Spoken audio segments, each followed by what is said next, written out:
There are people who seem to hold an almost supernatural grip over the environment around them. And they do it without uttering a single word. They don't beg, they don't shout.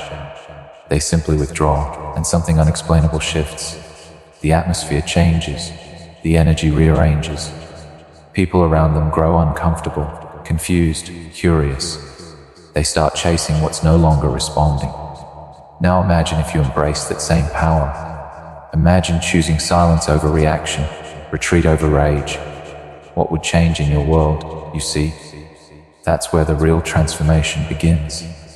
When you decide to stop being emotionally, physically, or mentally available to everyone. You shatter the illusions people have built around you.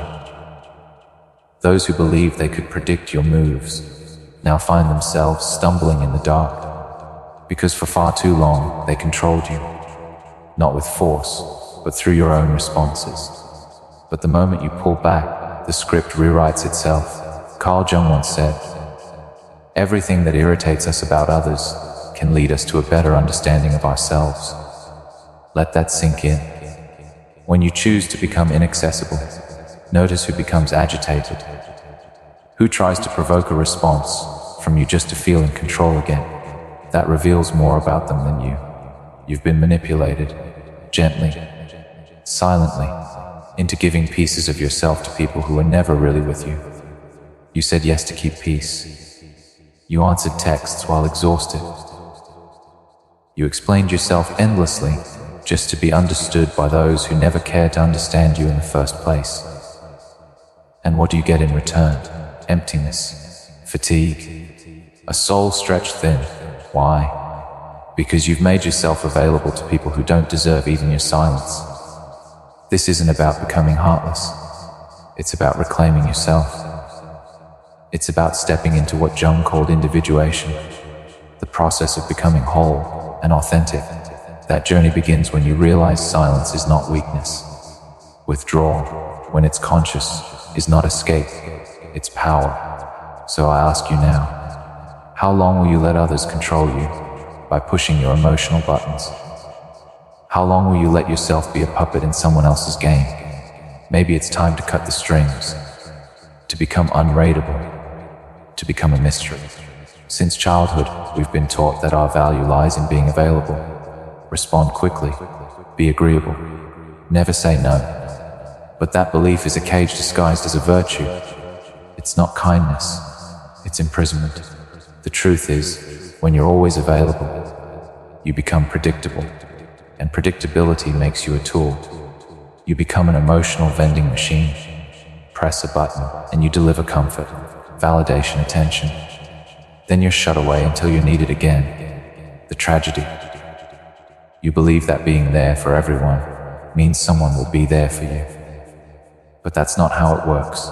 Jung spoke of the persona, the mask we wear to be accepted. And for most of us, that mask says, "I'm okay, even when I'm not." You respond instantly, even when your soul is tired. You apologize for boundaries. You explain your silence as if your peace needs permission. But every time you do that, you vanish more from your own life. Being endlessly available isn't generosity. It's self-abandonment. It's sacrificing your essence for approval. It's letting people take from you, not because they value you, but because they've learned you won't stop them. They don't want you. They want what you provide. And the moment you change, when you say no, when you draw a line, when you stop explaining, they call you cold, weird, distant. Not because you've become less, but because you've stopped being useful. Here's the harsh truth. The more available you are, the less you're valued. What's too abundant becomes invisible. People stop appreciating what's always there. Ask yourself, who actually deserves your time, your attention, your energy? Or more importantly, who deserves your absence? Before you answer, ask yourself, why do you react so much? Why do you rush to explain, to justify, to fix things? Carl Jung had an answer: psychic energy. Every thought, every emotion, every reaction uses that energy. Are you choosing where it flows, or letting others drain it? Every impulsive reaction is a leak, responding to nonsense, justifying your silence, over-explaining yourself. This is your life force slipping away. And Jung warned, what you resist persists. The more you react, the more you attach. Emotionally drained people aren't weak. They're simply misaligned. And when you're always tired, you become vulnerable, easy prey. Manipulators see your cracks. They see your exhaustion, and they exploit it.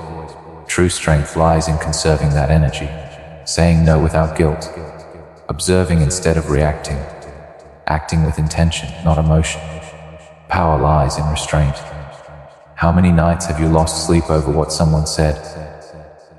How many hours have you spent stuck in a mental loop over a conversation that should have ended long ago? That's not reflection. It's psychic bleeding. You're haunted by things that deserve burial. Your mind, your energy, it's a battlefield. When your energy is guarded, you command respect without saying a word. But when it leaks, you become forgettable, fragile, and the world has no mercy for the reactive. Start identifying your triggers, what sparks your automatic responses. That's where the cracks are. That's where your strength seeps out. Don't become cold, become sovereign. And here's where Jung's brilliance deepens. When you conserve energy, you destroy projections. You stop being the character others assigned you. You become an enigma, and people hate that. Because now, they're forced to face their own emptiness. Your silence forces them inward. They lash out not because you're wrong, but because their illusion is collapsing. They can no longer define you. They must confront themselves, and many can't handle that. Manipulation isn't always loud. Often, it's the guilt in your silence, the weight of unspoken expectations. You've been trained to feel guilty for choosing yourself. But the manipulator doesn't need to control your body, just your reactions. Keep reacting the same way, and they win. But when you say no, when you retreat, the mask falls. The game ends, Jung once said.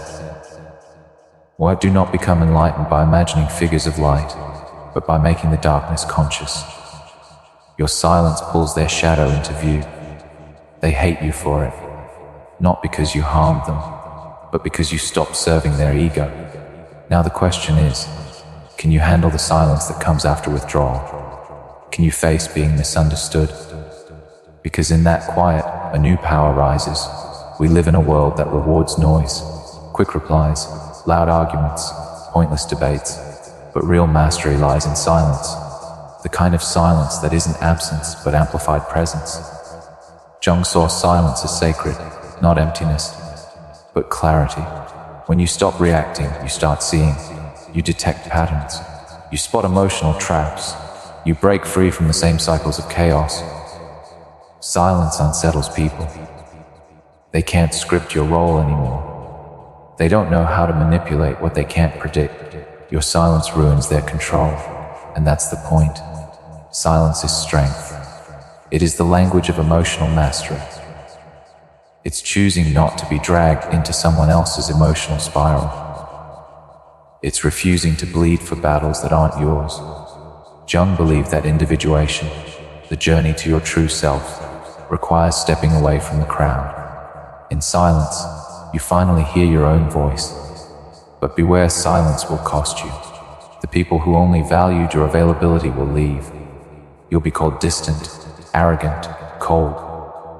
Not because you are, but because they never knew how to handle your depth, only your usefulness.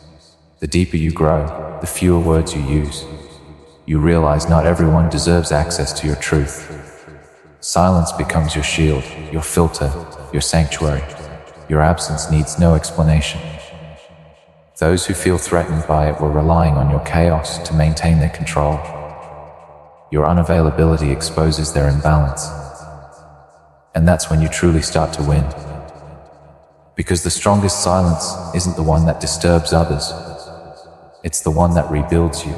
It connects you to your core. It restores your energy. And from that stillness, you emerge renewed. You must now go beyond cutting the noise. You must decide where your soul's energy goes. Choose carefully. Be fiercely selective.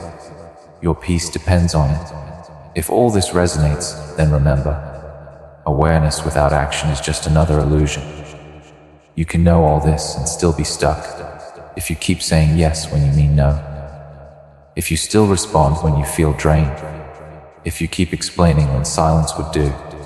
This is the time for emotional discipline, for conscious unavailability, not to become harsh, but to finally become free. Free from roles, from expectations, from emotional slavery. Small steps. Let a message go unanswered. Breathe before reacting.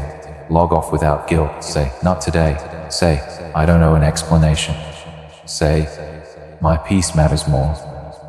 You owe no one your energy, and many will never forgive you for realizing that. Because once you stop explaining yourself, they lose their grip. You're no longer their emotional crutch. Jung said that individuation often requires sacred solitude, not loneliness, but the space to meet yourself again, to hear your own thoughts, feel your own emotions, outside of the world's noise. Want to measure your growth? Watch who disappears when you stop being available. Who mocks your boundaries? Who calls you changed? Those reactions are the proof you're breaking free. This won't be easy. You'll feel guilty. People will guilt trip you. But change is always uncomfortable, for you and for those who fed on your old self.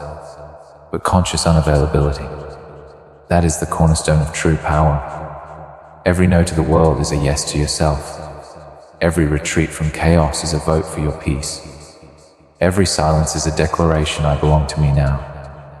You'll lose people, but you'll find yourself. You'll shed roles, but you'll meet your essence. You'll be misunderstood, but finally respected. Because the less available you are to noise, the more valuable your presence becomes. And that is when everything changes. If you're ready for that transition, say it aloud. Write it in the comments. Live it daily. I choose my peace. Now go watch the next video. It matters more than you realize. Let the silence speak for you.